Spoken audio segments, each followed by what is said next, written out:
Something really interesting is happening in Russia right now, where the public discourse has begun to very quickly shift in a very negative direction for Russia. And this has happened in direct response to Ukraine's strikes on Russia's energy infrastructure, eliminating the ability for Russian citizens to purchase oil and gasoline for themselves, but also eliminating a large degree of Russia's ability to generate revenue that's critical for them to run their budget. We've seen whispers of this over the past year or so, but perhaps the clearest comment was from the leader of the State Duma in the middle of October, where he sort of politely said, in a nice way, that the forecasts for the revenue might be too optimistic, because essentially the oil prices that Russia was projecting their budget on might actually be far lower in reality. Since that has happened, that prophecy has turned out to be true, where the price for Russian Urals crude has dropped from around $55 a barrel to just around $36 a barrel as I'm filming this video today, and there's a lot of signs that that might go even further, which is a drastic reduction in price, and I'll explore all the implications of that in just a minute. But first I want to frame this as a significant change in Russian public discourse, a significant divergence that we've seen really over the past year or so, this calendar year 2025, and that is really hitting ahead now. Because throughout their invasion of Ukraine, Russia has always done something very consistently, where they've always tried to maintain a very strong posture in the face of the retaliation they're getting from Ukraine, whether that be military retaliation or whether that be economic retaliation. And one thing that Russia has always tried to do is to present itself to its people as if the war in Ukraine is no problem at all.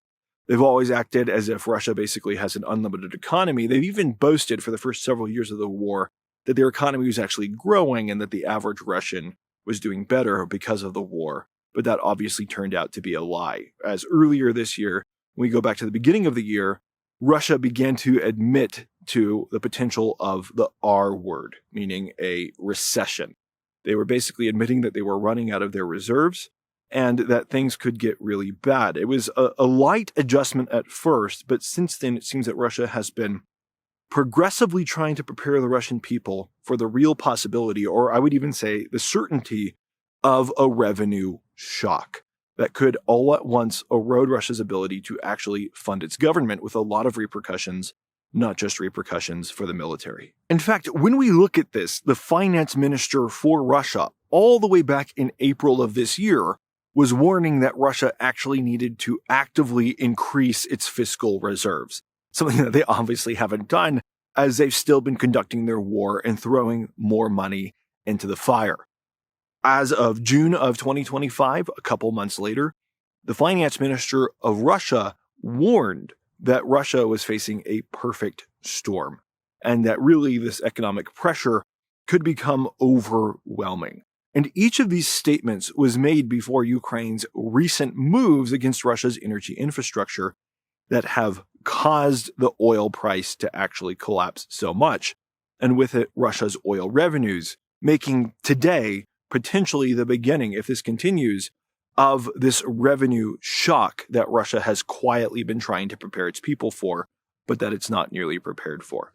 Now, really quick, it is the season of finding gifts, and we all want to find one that our loved ones will actually use, not just toss on a shelf in the garage. Which is why I'm glad to have one of my favorite sponsors back for today's episode, Exter, just in time for their big Black Friday sale. If you've watched the channel for a while, you'll know that I genuinely love Exter. I've carried their gear every day for years, and their site has become the go-to place for gifts for all the guys in my family. Take their wallets. I didn't even know we needed to reimagine something as simple as the wallet, but Exter has done so beautifully. And there's a reason most of my local family has been gifted an Exter wallet or card holder from me this year.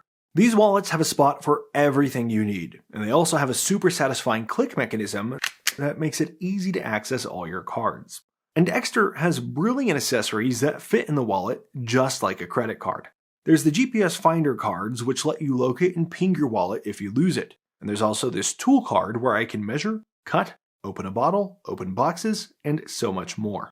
Exter also nails travel gear. They have really cool keychains that pair with their GPS finder tags so you never lose your keys or luggage. And one of my personal favorites is their travel compression bag, which can fit up to 15 or more articles of clothing and compress them to the point that I have 60% more space in my suitcase. Right now, Extra is running their Black Friday sale with up to 54% off site-wide. Plus, you can get an extra 10% off with my code Paul Warburg. That is a massive combined discount, and it's only available for a limited time. So check them out and pick up some gear to match the stuff that I use every single day. Something very drastic happens when Russian Urals crude drops in price from $55 to around $35 a barrel. And what happens is that Russia essentially loses its ability to actually make money on their oil. And what they are doing at that point is they are just maintaining their infrastructure, essentially selling their oil at a loss or at a very, very tiny profit. When it comes to Urals oil, people say that the marginal cost to produce a barrel of oil is approximately $15 or so. And the marginal cost just means the cost for every additional barrel after you already account for all of the infrastructure and things like that. But the full cost of a barrel of Urals oil is somewhere between probably $35 to $40. And that includes not just the cost of pulling a barrel out of the ground, but it also includes the cost of the infrastructure, and it also includes the cost of paying on the loans that were needed to build that infrastructure in the first place. When we consider all of those things, the price of $36 a barrel for Urals oil right now is catastrophic for Russia. Now, on top of those costs, which are the production costs, even after Russia gets their price per barrel for the crude oil, they also have to pay transport costs to get that oil on a ship, insure that ship, pay taxes in the country they're selling to, etc., etc. And all of those costs included probably add an additional $10 to $15 per barrel. So when you add it all up, you might get somewhere between $50 to $60 a barrel in total costs for Russia to actually produce and transport a barrel of Urals crude. It might be a little lower, it might be a little higher. It really doesn't matter, because either way, those costs are significantly higher than the $36 a barrel they can actually sell the crude for. That is a huge problem for the Russian federal budget, and that's why I say if this continues, Russia will likely experience a revenue shock, because somewhere between 30 and 50% of the Russian federal budget is based on oil and gas sales. And when you have prices drop this drastically, you are not just losing, the $20 per barrel or so in sales price. You're actually losing a whole lot more. In order to balance the budget currently, Russia projects about a $60 sales price just to balance the budget. But it gets exponentially more harmful for Russia the lower the price of the oil gets. Because once you leave that area of profitability where you can't even account for a small amount of profit, things start to quickly not just balance the budget, but they also start to go in a negative direction, where not only are you supporting the budget, but you now have to take out of what's left of the budget to pay for the continued delivery of the oil. And the reason that Russia would do this is that, unfortunately for them, it is more expensive to stop producing oil than it is to sell oil at a loss temporarily. And that's because most Russian oil fields sit in Siberia, for example, or just in very cold regions, where if you shut off the wells, it is very difficult and very expensive to turn them back on. And maybe for Russia, even impossible if they don't have the Western expertise that they used to kind of open those wells in the first place. So Russia has to sell their oil at any price, and that is why the price is drastically reducing right now. Essentially, as Russia faces all these pressures that Ukraine is putting on them, they really only have a few options. First, they can just stop the sales of energy, stop the pumping of energy, but that again requires them to turn off the wells with those problems I just talked about. Another option would be to literally just pump the energy onto the environment around the wells, because there's nowhere else to put it. There's not enough storage for it, and if you can't sell it, there's not going to be enough transports to put it on either, and it's got to go somewhere, and obviously that would be hugely embarrassing for Russia. So whenever there is a little bit of pressure on the Russian supply chain, like what Ukraine is causing right now, specifically by attacking the ports on the Black Sea, the terminals in the ports in the Black Sea that load the oil onto the tankers, Russia is going to decrease their price as much as it takes to actually sell that oil. And the reason they're forced to decrease the price isn't just because they're in a weaker position of having more supply. It's actually a lot more complicated and a lot more worrisome for Russia. Because the fact of the matter is that as Russia has interruptions in their supply chain process, that creates question marks in the minds of their buyers. Because the global energy market as a whole just doesn't have a lot of storage. And a lot of energy is purchased ahead of time. All energy is purchased ahead of time with the idea of it arriving at a specific date. And there's usually already allocated, for example, specific refining capacity for that oil. And if it doesn't arrive on time, or if it doesn't arrive at all, that creates huge problems in the supply chain down the road. And it also erodes a lot of profitability that these buyers were counting on.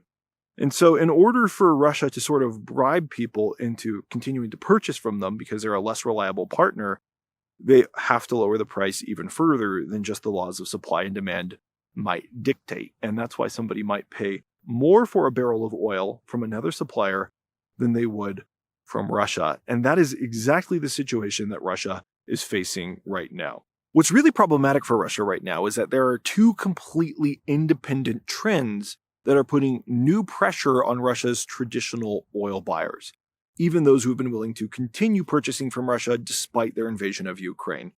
The first of those, as I mentioned, is Ukraine is now bombing the terminals that load the Shadow Fleet, making Russia look like a much less dependable supplier. And even as these terminals get repaired, the idea that Russia is a less dependable supplier, that endures. Because Ukraine has now managed to strike both of these terminals multiple times in the Black Sea and in the Baltic. And Ukraine has demonstrated that they have several different methods that they can use to strike these. And they've also already taken out the air defense around the facilities in the Black Sea, making it much easier for them to just continue striking. They could use naval drones, they can use missiles, they can use, just regular drones. They have all sorts of things that they can use to take out these terminals.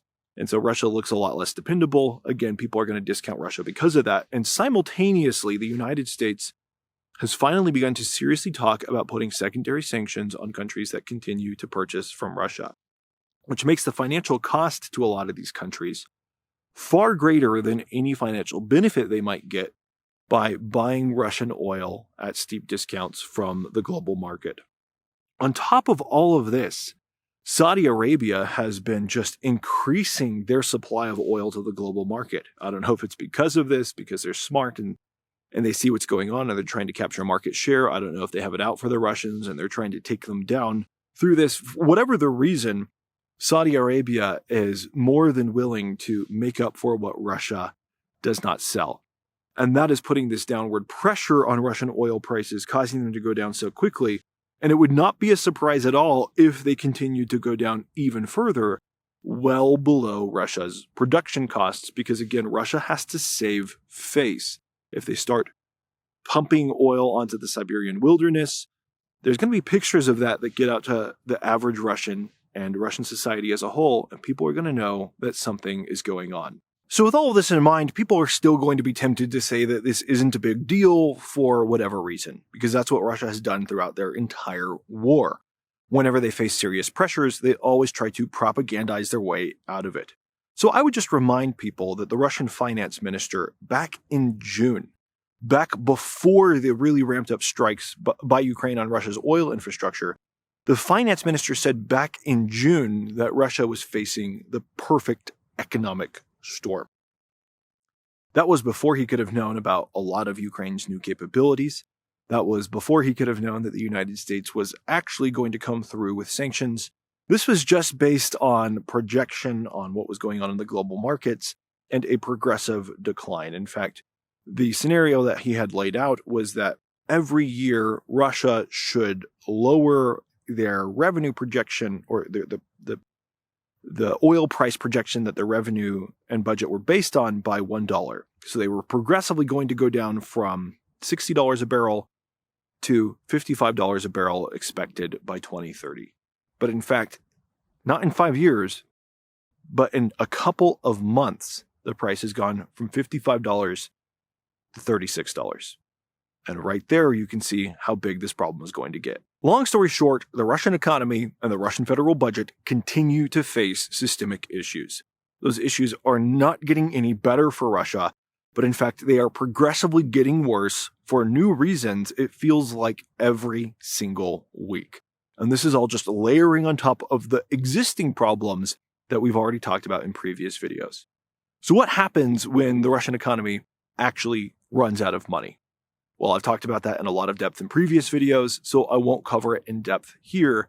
But let's just say it's nothing good, and eventually Russia will lose their ability to wage war.